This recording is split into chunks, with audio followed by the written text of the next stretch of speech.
Uh, Good afternoon, everybody. I'm Sarah Lefebvre. I'm a games-based learning professional, specialising in corporate learning around issues such as sustainability, climate change and ecosystem degradation.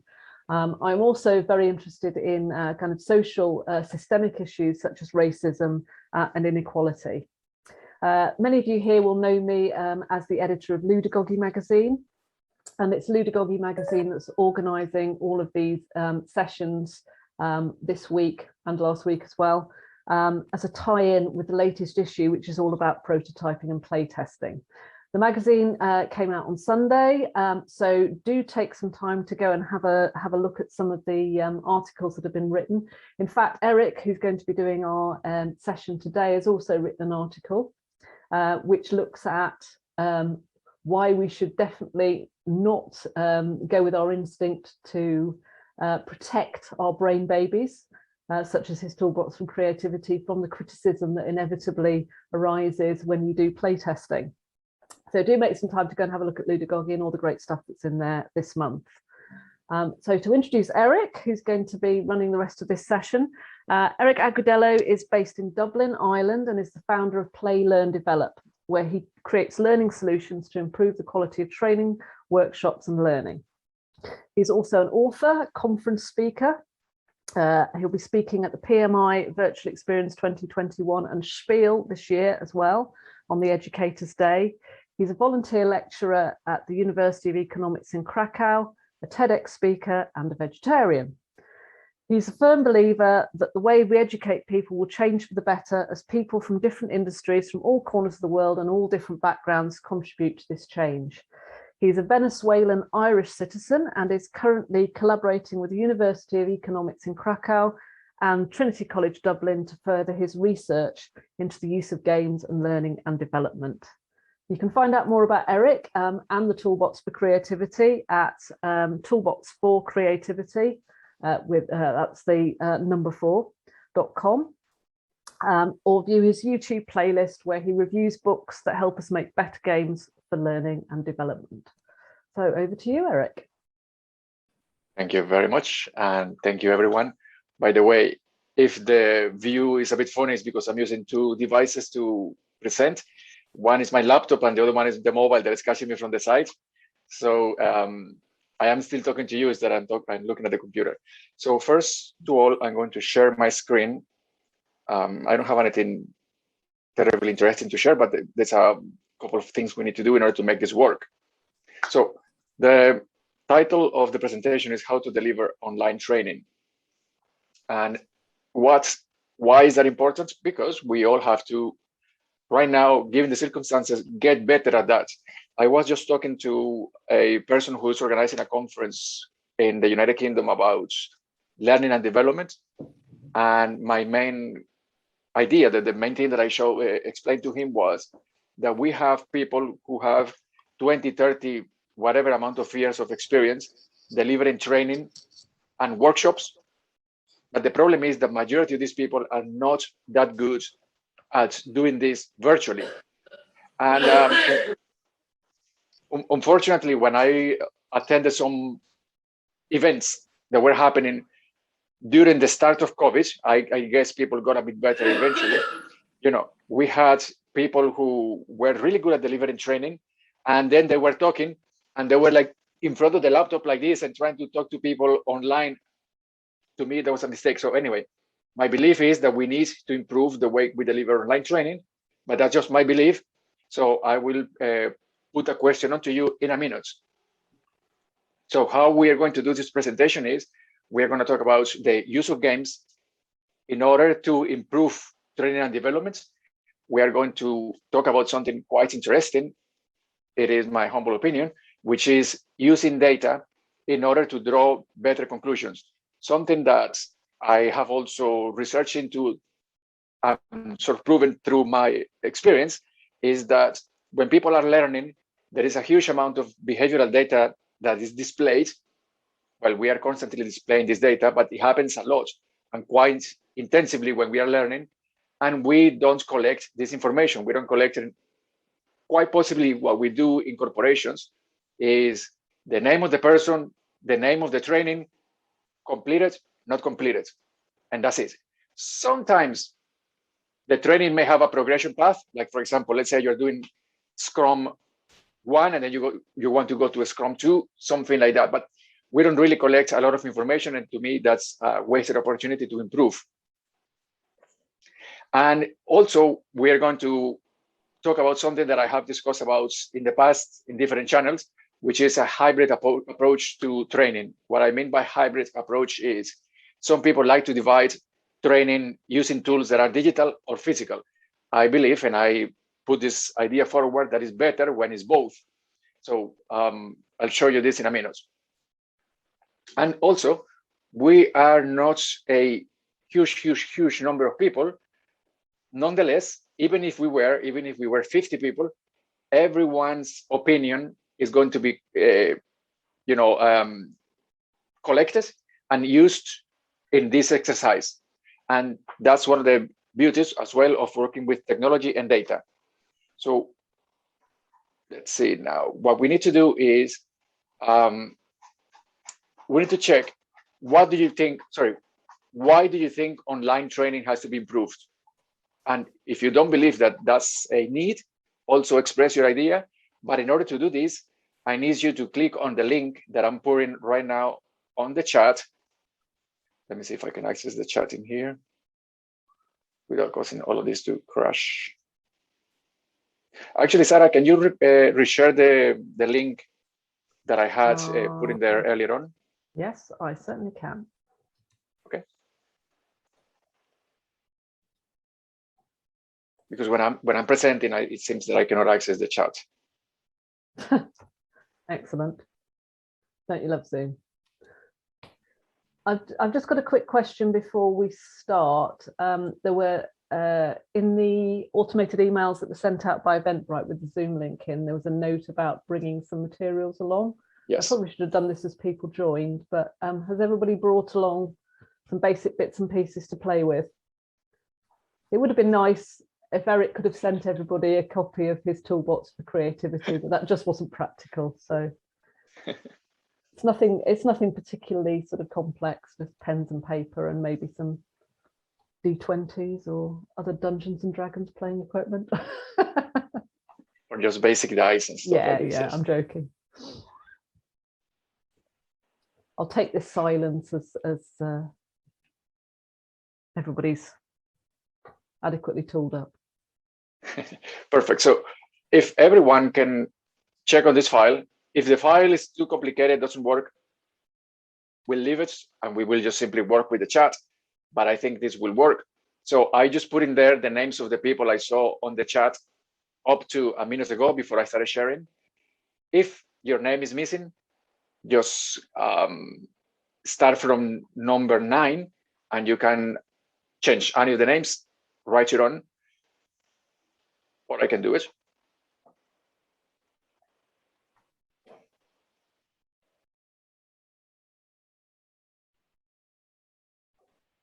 So Sarah, you can the idea is to write in that column, why do you think online training needs improving? Just like a couple of comments, yeah?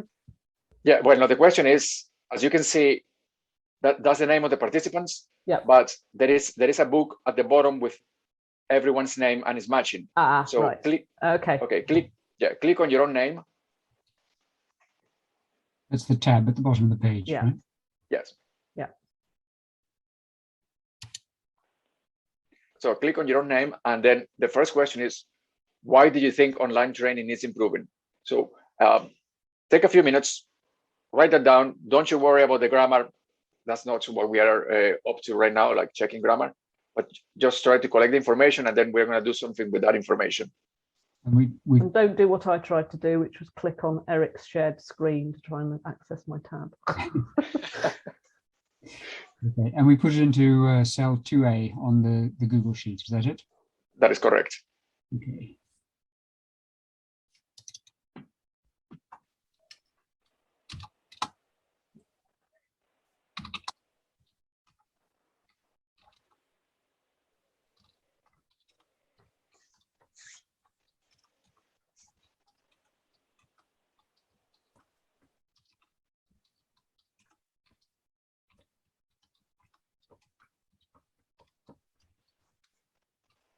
Sarah, will you also be doing the activity? Are you in the Yep. list? I'm filling it in as we speak. I think you all are doing what I usually do, which is I write somewhere where my grammar can be corrected and then copy paste into Excel.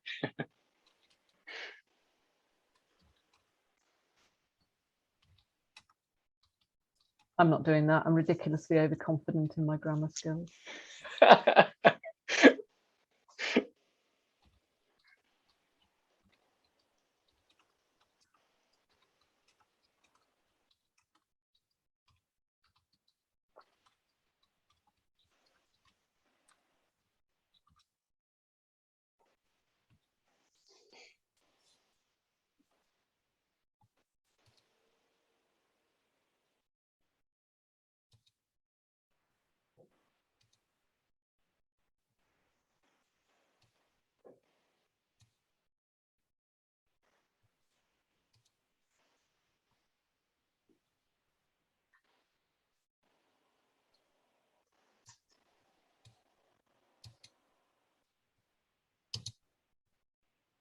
Okay, I think we have everyone filling in the information. May still waiting for some data, and Sarah, yeah, we got Sarah.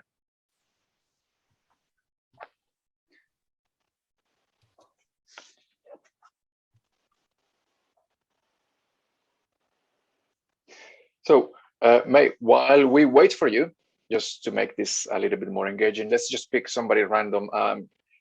If also you don't want to read this out, let me know and we'll just move to somebody else. The idea is not to put anyone on the spotlight. So let's say, Pamina, if you want to let us know briefly what you wrote without having to read it, just in your own words. So in my opinion, I think a lot of online trainings are just done with trainers who are used to training people, but not in the digital world. And so they just take their courses and they do it digitally, and it doesn't work because you need to change the whole format so you can engage the people.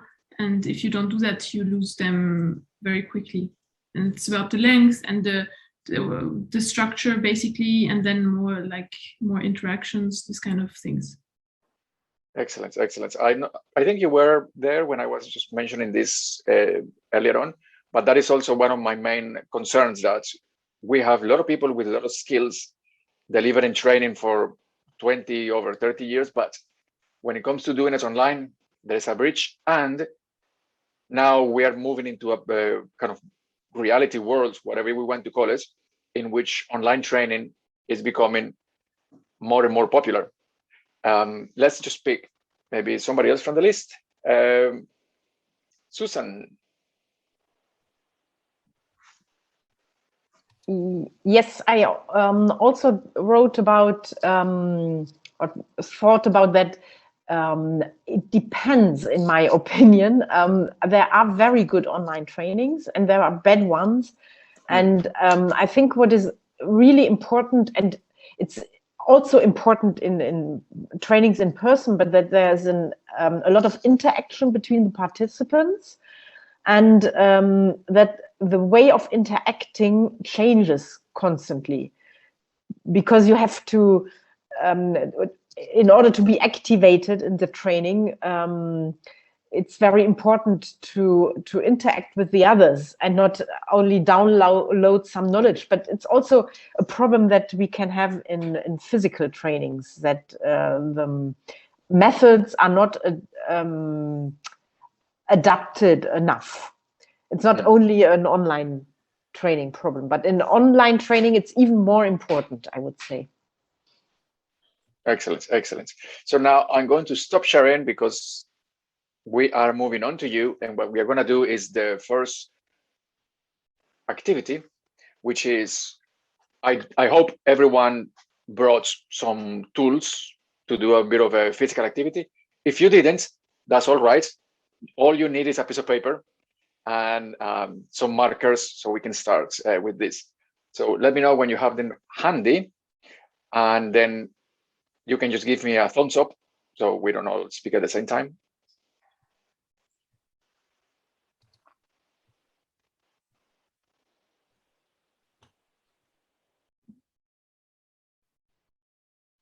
I'm just testing there my thumbs up. Okay.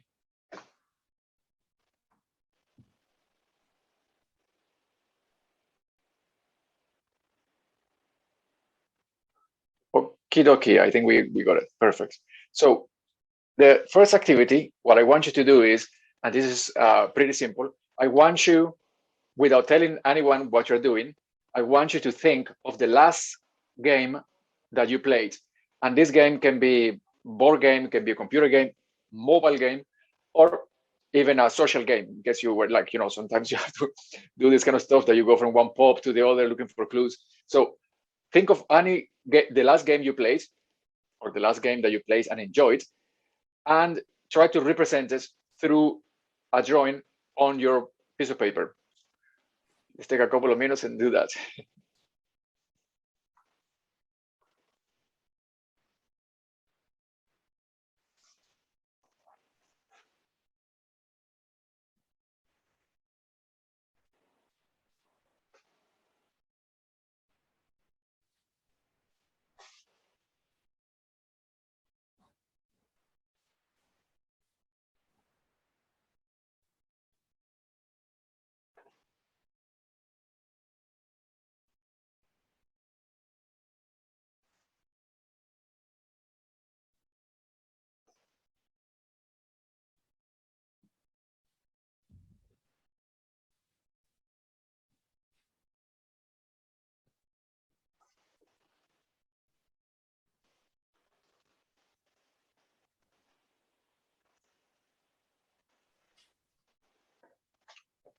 Okay, we seem to be engaged. Sarah, you you seem to be drawing very hard in there, you know, like doing something very passionately.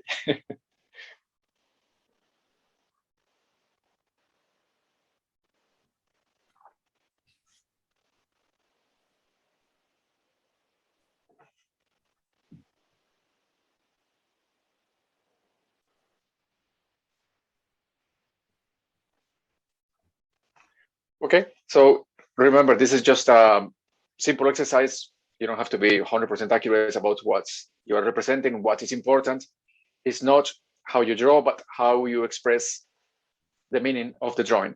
So who wants to show the drawing and, let's see, explain as well what the game is? Or before you explain the game is, let's see if we can guess what the game is.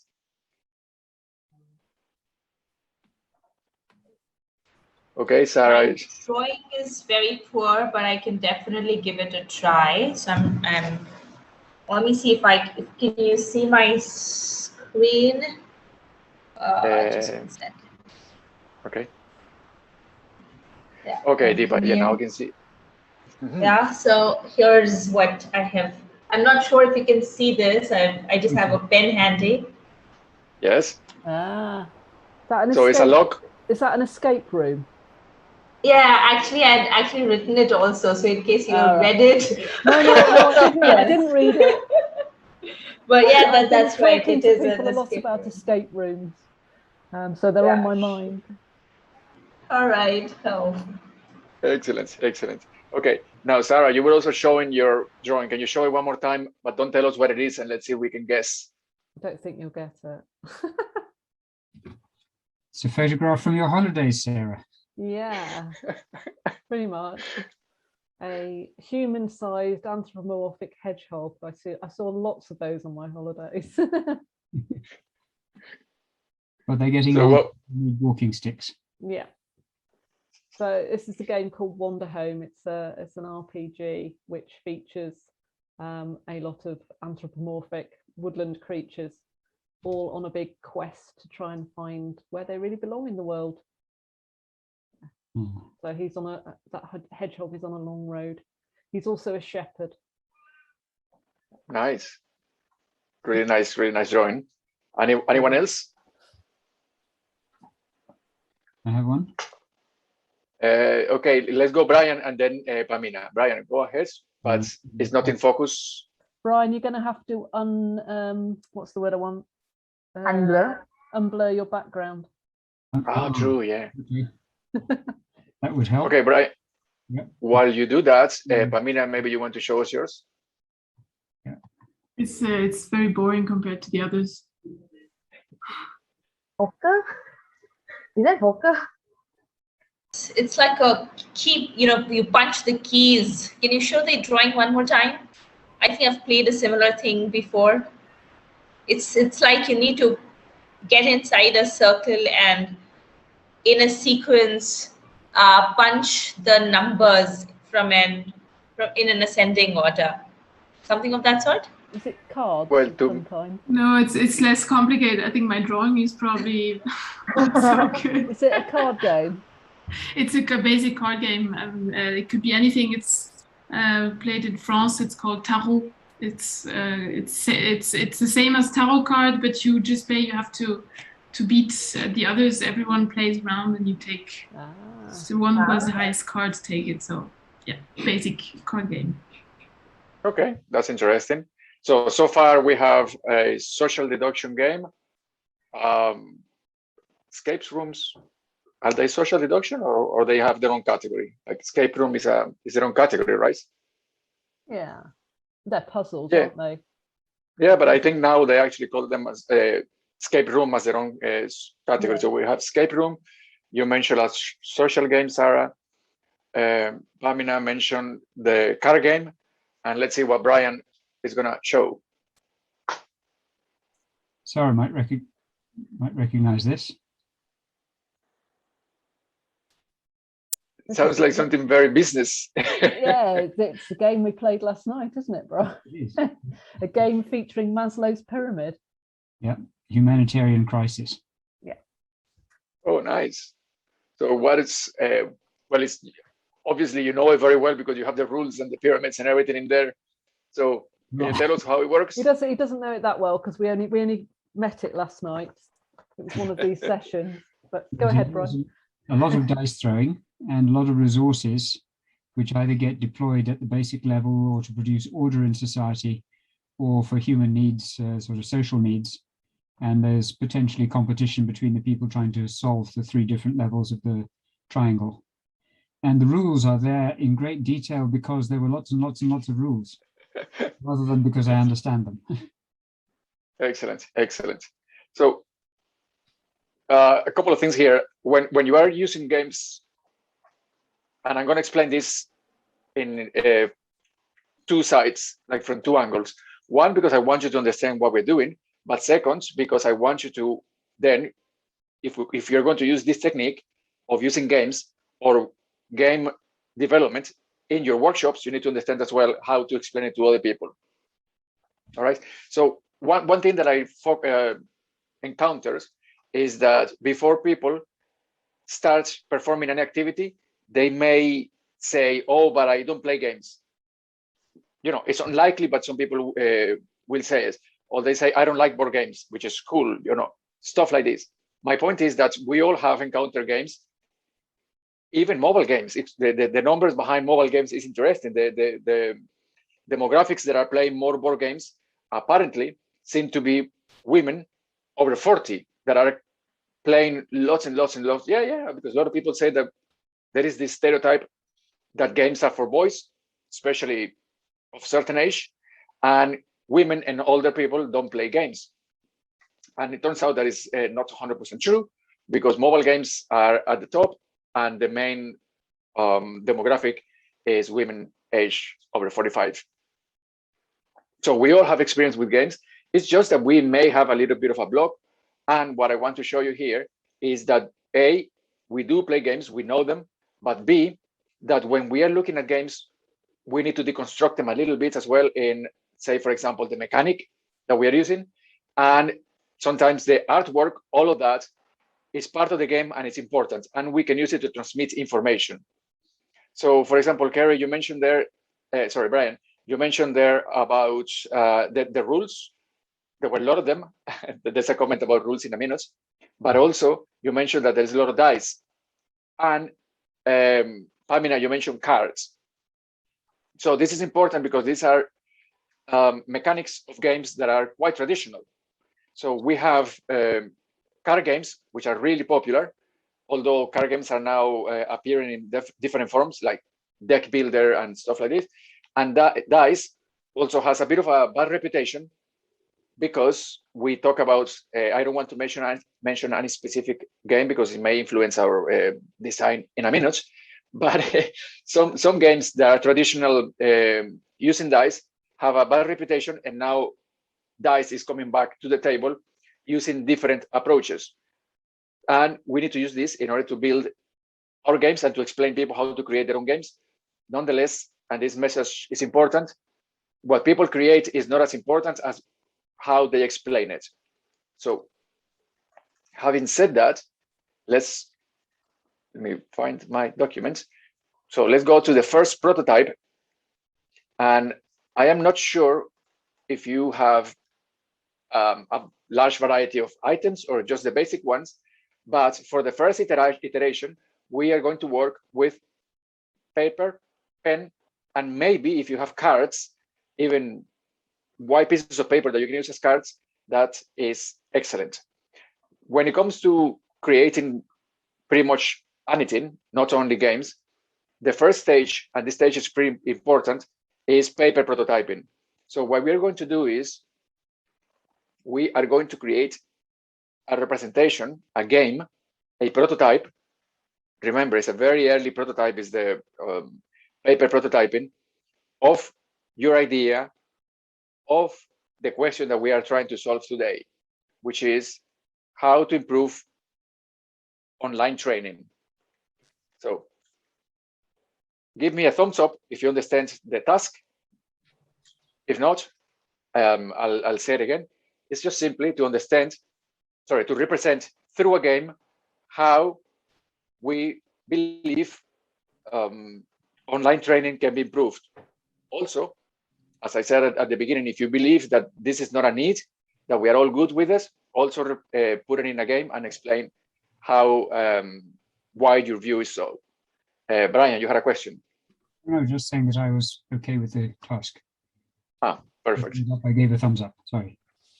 Excellent. Can I just clarify what we're doing? So what we're doing is we are creating a very rough first paper prototype of a game which we might use to get people to innovate ideas about how. Well, I will start, but I will start the other way. Yeah, but I would start the other way around, not thinking about the game, but thinking about the problem or the solution that we have.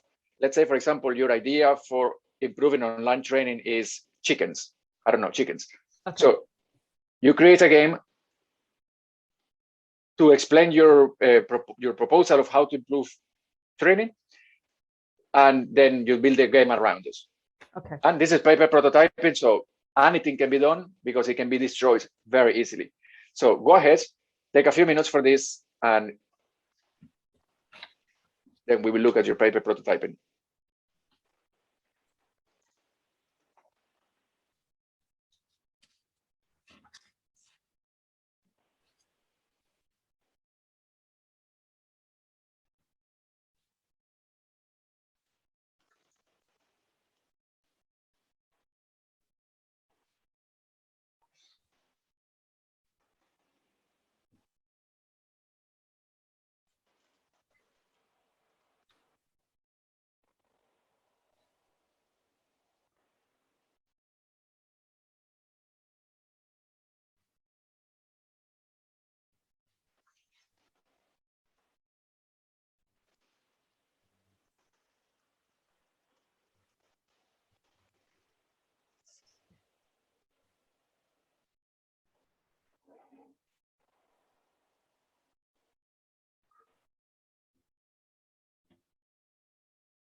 while you are creating that, I am working on the data that you wrote regarding why we need to improve online training.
Okay, everyone, just close the screen while we are working on the prototypes.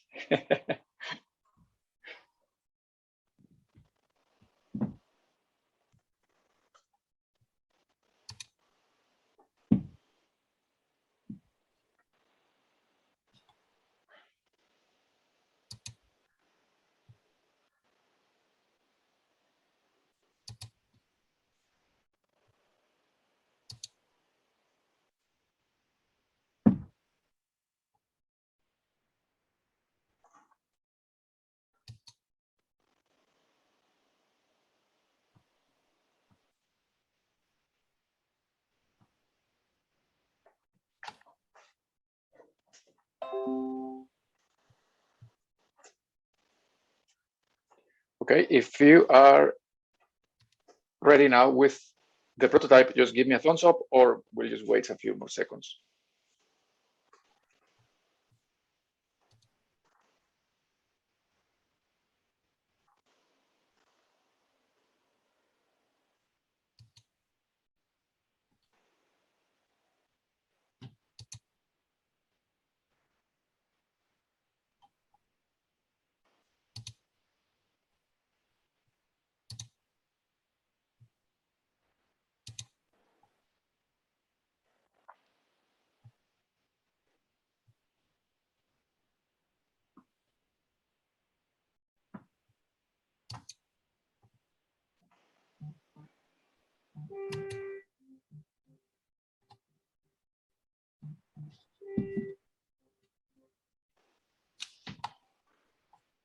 Hello?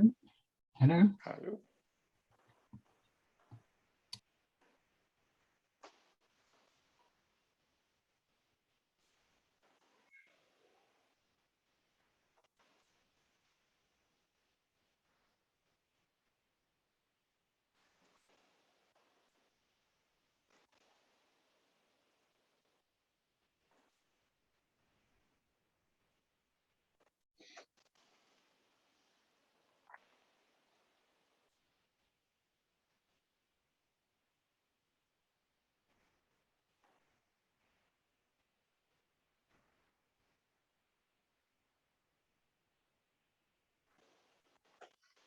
Okay, who is ready with their prototype?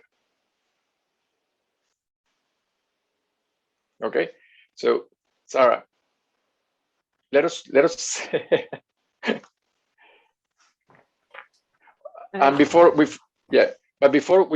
we jump into that, is everyone ready, or you want a few more minutes? Give me a thumbs up if you're ready. Okay, perfect. Okay. Yeah, so when I show us your prototype. Yeah, okay. So because this relates to learning, I decided to go back to basics. So okay. My camera is weird.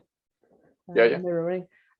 So I decided to go back to basics, and I was thinking about Bloom's taxonomy, because that's often the place where I start when I'm designing learning. So I've created a little board which represents some of the things on Bloom's taxonomy. So, for example, identifying something, remembering something, analysing, evaluating, creating, applying. I've left some spaces because I want the participants in my game to be able to add their own suggestions to this about kinds of learning activities. So I don't know, for example, somebody might go, let's do something with our bodies. So somebody might write in on the board movement or something like that. Yeah. Along with that, so the way that the game is played, it has a number of cards. I did go off and try and, which is why I turned my camera off. I went off to try and find some Dixit cards, but then I thought that was probably cheating. Although I do prototype quite a lot with existing game components. So nevertheless, the cards that I've got here, I've just got a picture of a cat there and a beach ball and a person with a cloud over his head. So the idea was that the other part of the game would be these kind of abstract pictures, which so that's why I wanted to go and find the Dixit cards. So you just have some abstract pictures, and the way you play the game is you draw the cards at random, and then you play with a partner, and the partner picks one of these options, one of these 9 options on the board. You lay your card on that part of the board, and then you have to brainstorm ideas based on the sort of juxtaposition of those 2 ideas, whatever the inspiration is on the picture card, and the learning verb pulled from Bloom to come up with an idea. Excellent. So if you have to summarize the prototype, because now we have opportunity for 2 questions from different people. And remember, even though only 2 people are asking questions, if in this exercise we had 20, 50 people, all the information will still be taken into account because we are collecting the data. But anyhow, so the first thing is, Sarah, how would you pitch the project? And I'm just taking 1 minute. I want to share my screen one more time. And just want to go back here to the file that we're using. So I'm just going to look into Carrie's file just to give you an example. The cell B2, I would like to ask you to write the pitch of your prototype. So what is it? How you want to show it to people. Again, when you're showing it to people, you don't have to read from it, but it's just that it works better if we write it down. And Sarah, if you don't mind telling us what it is, and then so write it down. I would pitch it as a brainstorm, a paired activity, or potentially a paired activity that there could be lots of different ways of playing it, I guess, which is a brainstorming tool, which invites people to randomly put 2 ideas together and use that as a brainstorming technique to come up with ideas, in this case about learning. Excellent, excellent. That's just an awesome pitch. I can feel them queuing up with investment money already. Who would like to ask a question to Sarah about her prototype?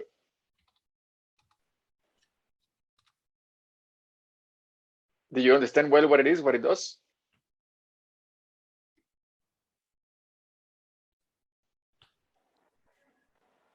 Okay, I do have a question, but it works better when everyone is asking questions as well, because the questions are as important as the prototype.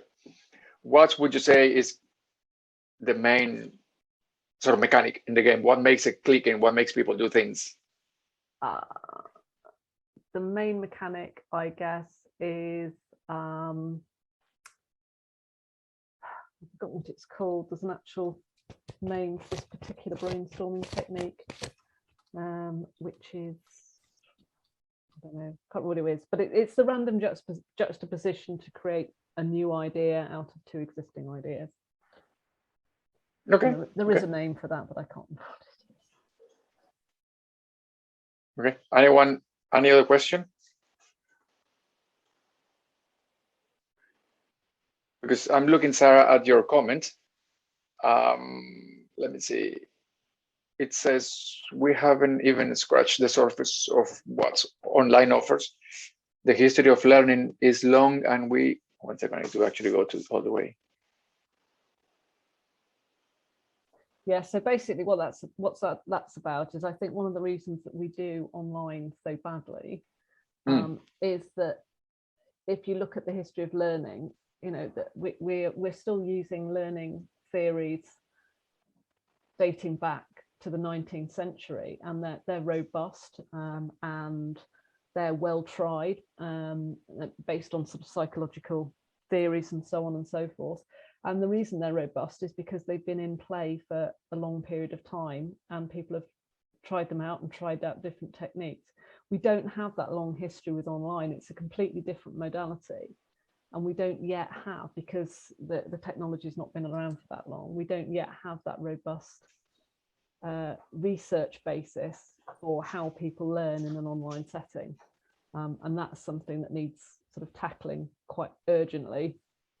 Rather than just thinking we can somehow translate what we have offline into an online by presenting it in the same way. That's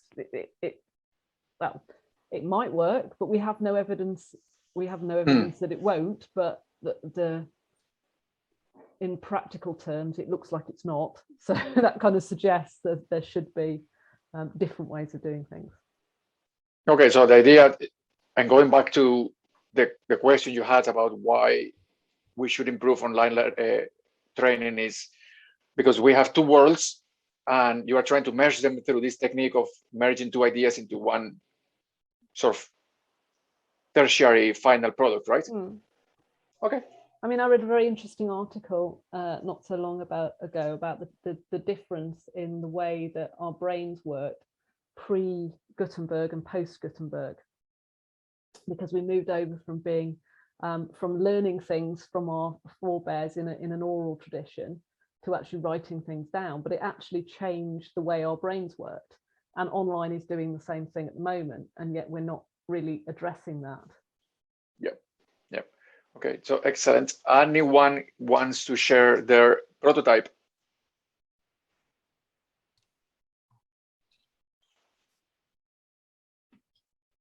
I'm happy. Go ahead. So I don't know if this is visible. It's not very well lit. I have a problem with the lighting here. But I was inspired by your suggestion that we should take chickens. So my first thing is, what do chickens need? And I would have, as a first step, a group brainstorm on what are all the needs that chickens have. And the obvious ones are food and water and safety and shelter, but there are probably many more, like other chickens and cockerels and bugs to eat, and who knows, diversity of chickens so they don't get inbred. There's all sorts of ideas that might come out of a brainstorm. The second thing would be to brainstorm possible, how can I put this? Possible solutions. You know, how could you provide, if they need food, what are all the different ways that you can think of to provide food to chickens? So both what the food is and how does it get provided? You know, is it manna which arrives every morning, grace of God? Does it arrive by Federal Express? Is it provided through the telephone? Do they have to watch a video to get fed? You know, what are all the ways that you could do it? So you brainstorm how to get each of the needs of chickens to the chickens. And then the third step would be to think of what are the needs of online learners. And are there any parallels between those and the needs of chickens that we've just discussed in some detail? So give people a different viewpoint, sort of chicken level viewpoint of what are the needs of online learners. And then the fourth step would be to say, well, it's a little like Sarah in the sense that we are combining two ideas. All these ideas for delivery of food to chickens, can we use them to deliver learning to online people? Excellent, excellent. Four-stage brainstorm. No, I was going to say that what we have to do now is, if you have a question, you need to ask it to Brian. But before we do that, remember the key for this to work as well is the data that you're putting in the Excel file. So if you don't want to pitch your idea that's okay, but you still write something down, as simple as maybe 3 words, that's okay. So Brian wrote his. Sarah, you need to write something there from what you said. And I will encourage the rest to do the same. But first is if you have a question to Brian's model, his prototype. Or if you have some chickens available.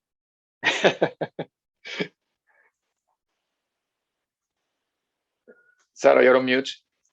So Brian, I'm guessing that what you could create from this would be a chicken game that works for any setting. So you always start with the chickens, but then your question where you're going, what are the parallels, could be any kind of business problem. Yes, I think so. But if people are going to use the same exercise twice, you probably want to change animal. Yeah. So Yeah. might look at starfish next, or something a bit different. Yeah. Bison, maybe, who knows? From what I'm trying to connect the model with the question you had, or the answer as to why we need to improve online training. And Brian, you said that it doesn't work for a series of reasons, but one is that it's passive, that there's not enough contribution from the people observing the training. A few more. My question is, how does the prototype relate to your view of why we need to improve it? Well, the prototype is completely active. I would expect the participants to provide all the words, all the ideas, both of the needs of chickens and the ways of solving those needs, providing them. I've given some examples here, but if I was doing this as a led program, I probably would have given only one example and drawn on the group to provide second, third, fourth, fifth, and keep going from there. I think one of the other problems that we have in moving from offline to online training is that a lot of really bad training was considered adequate when it was offline. But when you put it into the constraints of the online world, you realize how bad it is. So it's not just the things that great training has become poor, but I think poor training has been recognized as such. Yeah. I read somewhere that what is happening with technology is that technology is really good at exposing the ugly. So Yes. as you say, before we managed to get away because whatever, but now technology is really exposing the ugly and there's no way to run away from it. Yeah. So now the idea for the exercise is to go into iteration 2 and build on the previous model.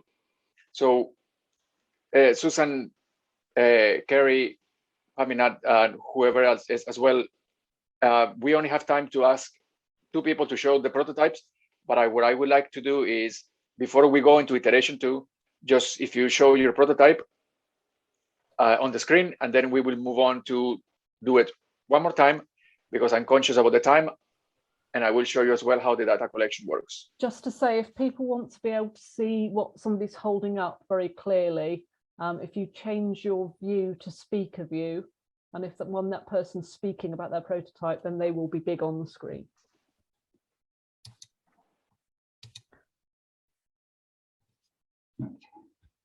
You're now very big on my screen, Sarah.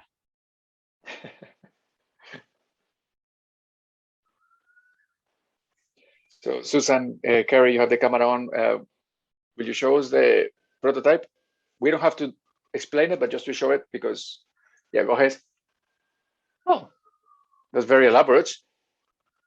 Beautiful. I'm not seeing it. Susan, I was looking at Susan. You need to say something so your screen gets bigger. Mm-hmm. I only did really a very first prototype. I didn't think in the next step because I thought we would do the next step later. It's not so elaborated than the other one, the first one.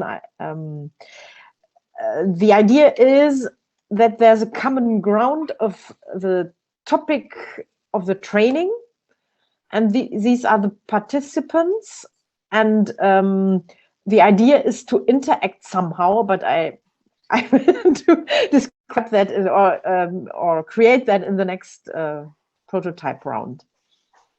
Excellent. I love the idea of the common grounds, and is represented. I thought it was like a sheep that, or like a millipede or something. Yeah, it's you can maybe move it around, and I thought it should maybe have something like that. I don't know. It's not really thought to the end. No, but it's excellent, because the idea of this first iteration is to get feedback from the other people. You know, when you are running this workshop, the idea is that the person who's explaining the model, that is important, but as important is the feedback provided by the others that is going to help you move on to your next iteration. The beauty of paper prototyping is that even if it was a complete disaster, paper can be really, really easily thrown away, and you can start from scratch. Okay, let's just move on quickly. Let's see if we have time for iteration 2. If we don't, that's okay. But I want to show as well what we can do with data. So by combining all the comments you made about why we need to improve online training, I put together this word cloud. Now, this word cloud is a very simple tool. It's actually free. We all can use it, but it doesn't give us a lot of information. What it does is it gives us the frequency of the words. That's all it does. Nonetheless, it's very good for representing ideas in a visual format. The more data we collect, the better this model will look. We can do further things with the model, not with this tool, because there are other tools, but what we can do is we can analyze the sentiment. And in this case, I'm talking about positive or negative. So far, it's pretty basic what we can do, because we only have positive, negative, and neutral.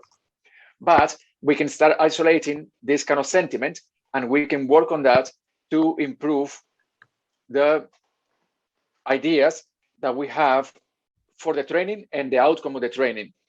For instance, here, we can see as well that the word pandemic is popping out. There's a couple of things to say about the pandemic. The pandemic has caused a lot of disruption, but I guess nobody is really betting on that, the fact that there will be a second pandemic and we're going to have to do things again. So ideas are important, but we need to understand as well how to interpret those ideas.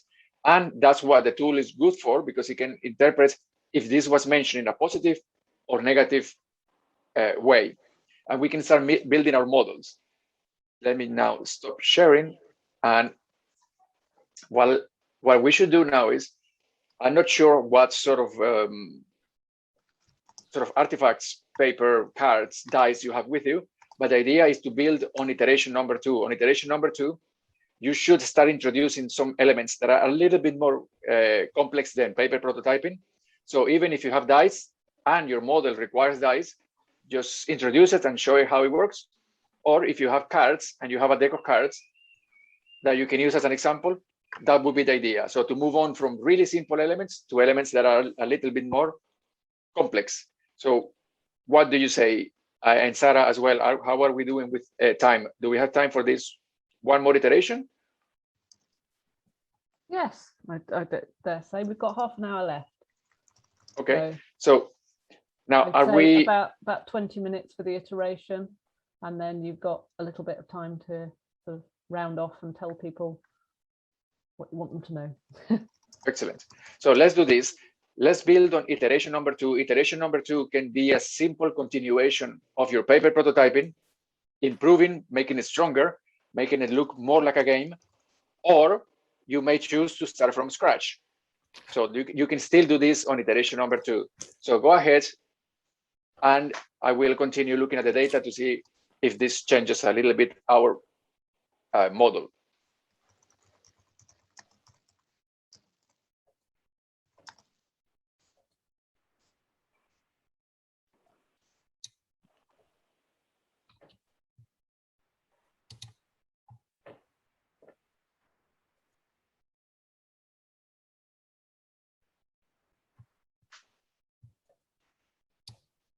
So Eric, can I just ask, Sure. on the spreadsheet, where do we write about, oh, there we go, sorry. I couldn't see pitch my second prototype. There we go. That's where we need to write now. Is that right? Pitch your second prototype. Pitch of second prototype. Yes, exactly. Yeah.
So I'm just very quiet because I'm trying to use this tool for the first time and build a model.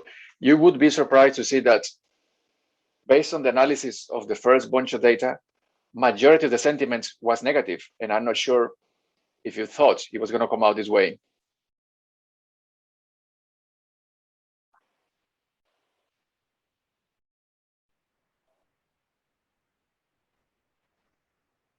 So is that sentiment analysis of the initial answers to the initial question you asked us?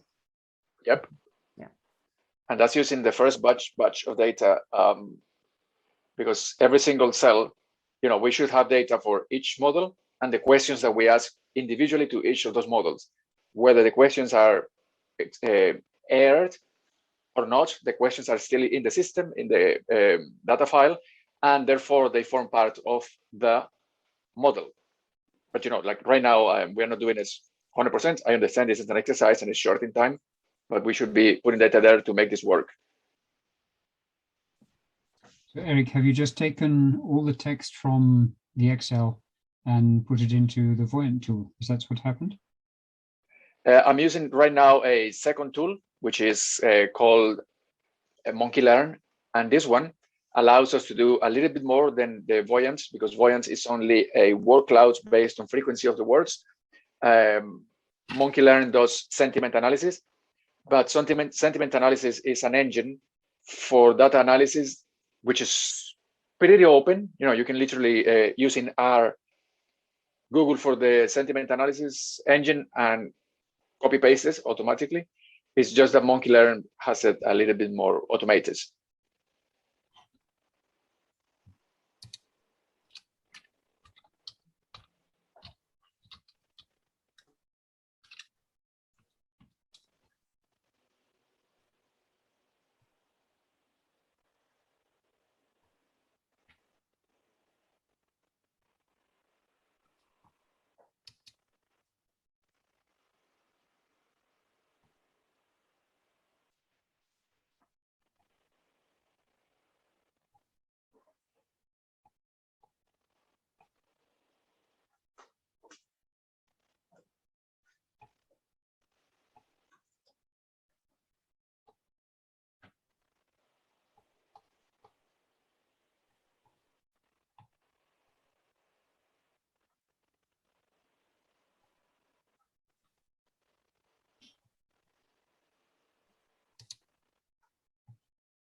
Okay, let's see how we are doing.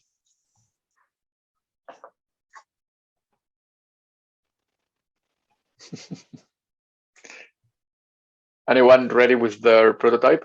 And remember, let's try to write it down, because even when the exercise finish, I will still work with the data and I will share this with you so you understand how all this works. And again, if you want to use it for your own trainings, at least you know how it works.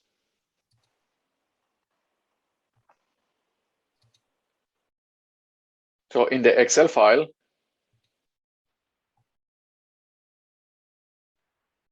as Sarah was asking, under each of your names, we are working on the cell pitch of the second prototype, E2, E for elephant. So write in there how you want to pitch the iteration 2 of your game. And then we are not that many people on the call, so each of us can explain our own prototype. And if any one of you is ready, we can go ahead.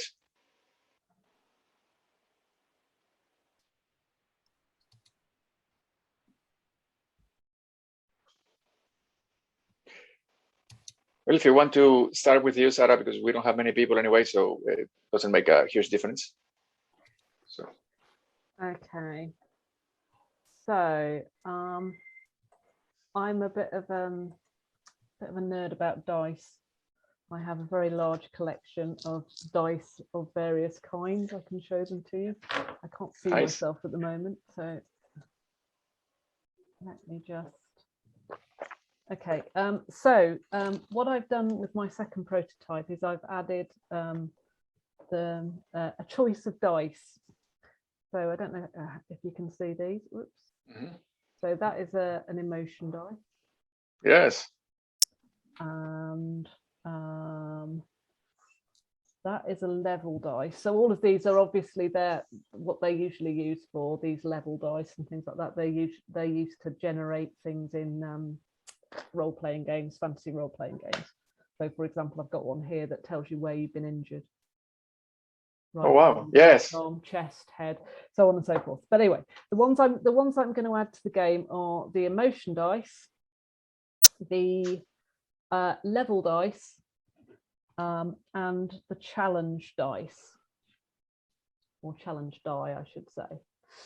So what you can do with these is you've generated some ideas using the board and the cards in the previous step. So you've got your Bloom's taxonomy board, you've added your picture to it, and you've generated an idea that's something to do with analysing a cat as a result of that pairing that you've got on there. You've come up with hopefully a practical idea that's something to do with online learning. And then you can either randomly pick one of these dice, or you can deliberately choose one of the dice and then you throw it. So the emotion dice, for example, they've got various things. They've got happy faces, they've got sad faces, they've got neutral faces, got an angry face, etc., etc. So you would then ask the person, okay, regarding this idea, and then you generate the emotion. You go, what makes you happy about that? Or what makes you sad about that? Or what makes you feel cheeky about that? I think it's one of them here with them winking. So you could do that with the emotion dice.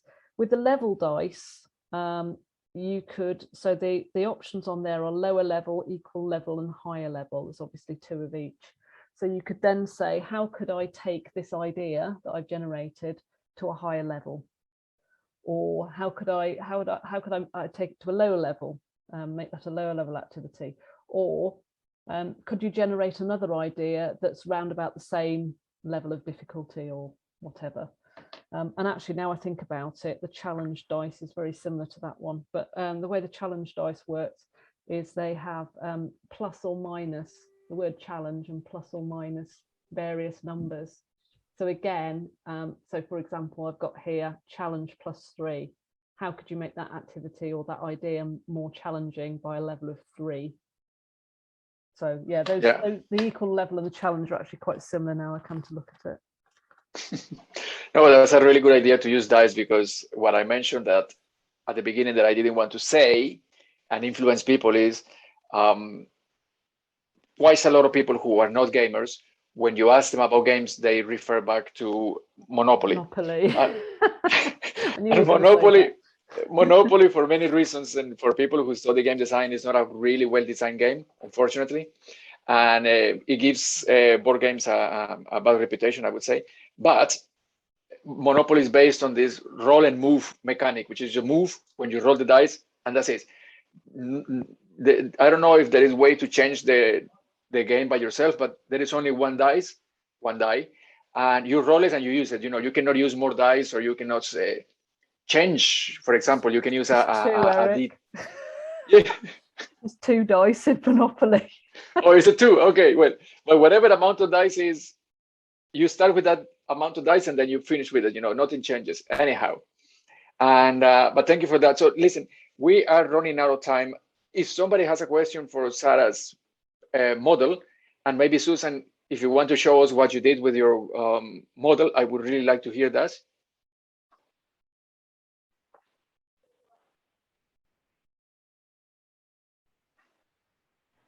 You're still muted, Susan. Yes, yeah.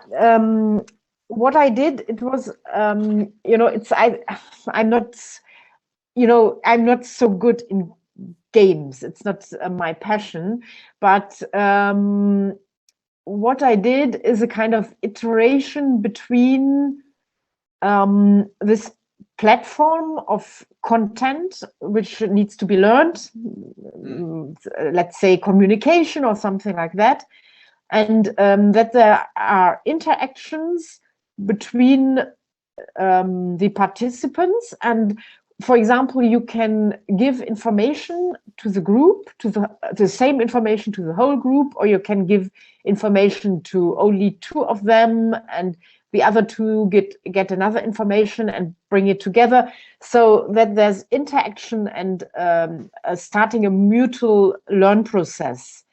And yeah, it's still, from, I think what I did is more a metaphor, or a kind of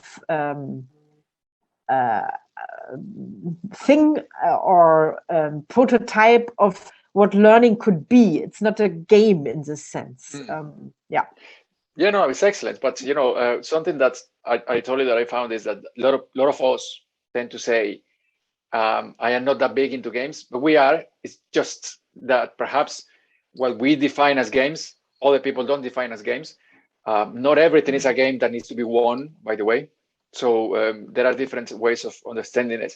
But metaphors are excellent, and games use metaphors quite a lot. And even art is a very powerful tool games have to transmit information. So I really like your metaphor.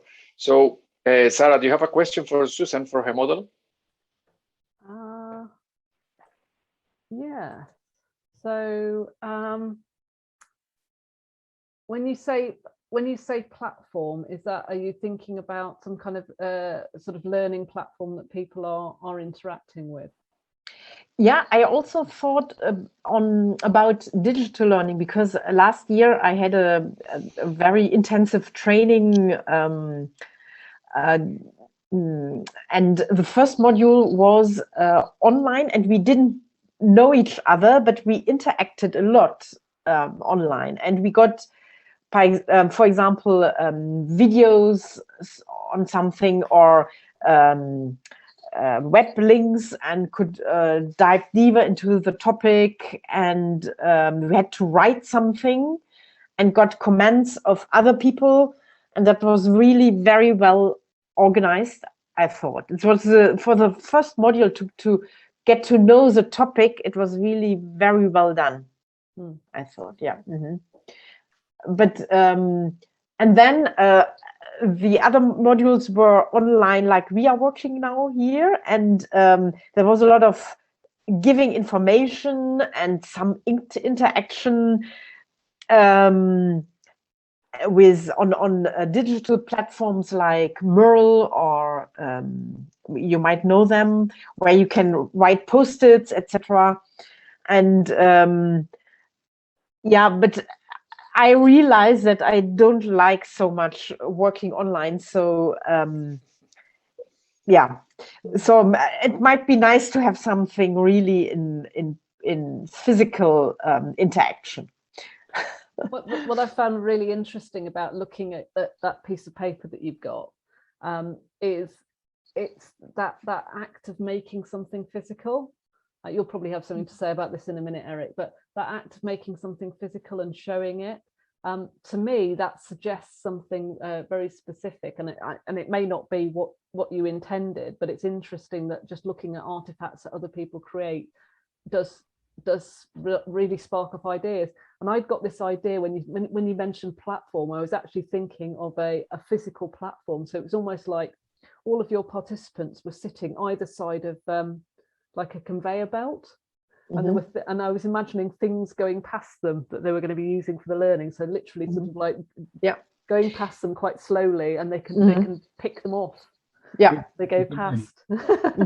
Yeah, that was also my intention, but I had to postpone it or to put it into digital world. Yeah, it's like a learning sushi bar.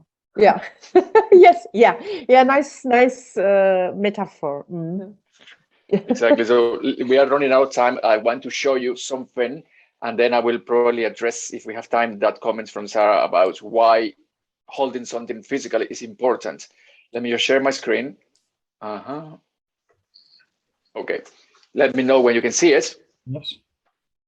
Perfect. So what we're looking at is the screen we show at the beginning. This is the word cloud from the original question. Mind you, I haven't changed the data. I haven't updated the data with the further comments that came in. This is the original text, all right? So what I wanted to show you is this is the sentiment analysis.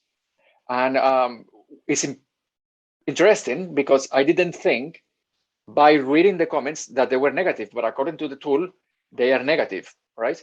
So then we do a further analysis on the negative sentiment, and we create a further word cloud, and then we have all of these words. For example, of course, we would expect that pandemic is something that we categorize as negative, but then we are understanding as well that people, us, perceive online training as negative, and we need to address that. So if you were to be showing this in a corporation after running, or a group of people after running this exercise, something that we need to take in consideration is that people perceive online training as negative. And it doesn't matter how much time and effort you invest in it. If you don't address people's perception of it, you're wasting your money. And then the same as training, we are perceiving the word training as negative. Things that we need to address. Perhaps it's because we were saying that training hasn't changed, training needs to change, training hasn't, the format in which we deliver training hasn't changed since the times of Plato. So again, this is just a word analysis based on a very simple tool, which is the sentiment analysis. We started with a word cloud, and we moved on to break it down by negative, positive, and neutral. Majority of that was negative. To me, it's quite important. Yeah, let's stop sharing. And the way you would use this, or my research, we just went through the basic of the research, which is the idea of using game prototyping as an engine to improve training workshops, plus the idea of collecting data, which is an idea that is present in all of the games that you probably have played and will play. But we don't use this idea of collecting data and showing it to the player in other areas. And to me, that's a huge mistake. The world is catching up because now we have something called data science, artificial intelligence, so on and so forth. And it does exactly this. It collects the data that we are producing and creates models to understand us, the world, our current and future actions. Okay, so I'm just trying to create something like this. And taking this further, I created the Toolbox for Creativity, and the difference between what we have done today and Toolbox for Creativity would be that Toolbox for Creativity gives us the framework in which we can run the iterations in a more organized fashion, because when you open Toolbox for Creativity, there are smaller boxes inside, and each box goes like 1, 2, 3, and 4, or actually 0, 1, 2, 3, and 4. And you start working with the elements of 0, create your prototype, do all the data collection, move on to iteration 2. Also, if you were working on the formats that I have developed, even when it's online, we would be working in teams. So you separate people in different groups, they go off, they do the work. In Zoom, you can break them in breakout rooms, and then you bring them back to the main room and they have to explain the prototype. So there's no so much downtime. So everyone will be engaged when they're working with this activity online. And really, that is me for today. And I hope you enjoyed it, and I hope you are able as well to take some of this and use it in your own training. Well, thank you very much, Eric. Do you want to sort of drop your contact details in the chat, or any sort of addresses, website addresses, or anything that you want people to know about and take away with them? Yeah, I can give you my main sites for Toolbox for Creativity, and from there, cool. you can and get. I think you've completely forgot to tell us about the upcoming Kickstarter as well, so I'll just prompt you on that. That is true. So I'm using Kickstarter as a platform to develop this idea further. And when I was showing you, it launches on the 12th of October. And when I was showing you the way to collect data, of course, we did it through a rudimentary Excel file. The idea is that once we get the funding, to develop a tool to collect data in a much efficient manner, and then process the data through the data analysis tools that I was using.